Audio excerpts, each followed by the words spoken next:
కేసీఆర్ని తిట్టాలనుకుంటే ఇరిగేషన్ విషయాల్లో తిట్టకండి, నవ్వుతారు ఎవడన్నా వింటే. ఎందుకయ్యా అంటే ఆంధ్రప్రదేశ్ వాళ్ళు తిట్టుకుంటారు కేసీఆర్. ఆంధ్రాకి రావాల్సిన నీటిని రకరకాల దారుల ద్వారా మడించేశాడు ఆయన.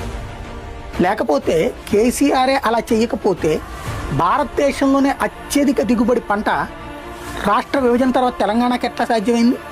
ఒకప్పుడు ఏమన్నారు, ఆంధ్ర వాళ్ళు నీళ్ళని దోచుకుంటున్నారన్నారు.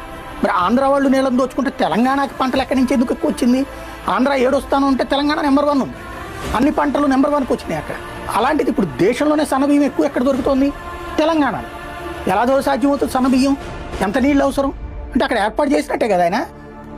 దాంట్లో సాధారణ ప్రజలకు అర్థం కాని భాషలో నోటికొచ్చిన లెక్కలు, ఇష్టం వచ్చిన కథలు చెప్పేసుకుంటున్నాం.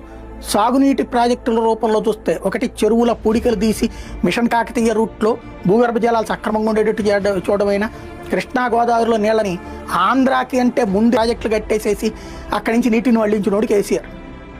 దాంట్లో తోక లేనటువంటి విమర్శలు చేసుకుంటూ కాలక్షేపం చేసుకుంటూ వస్తే ప్రజలు నమ్ముతారనుకోవడం అమాయకత్వం.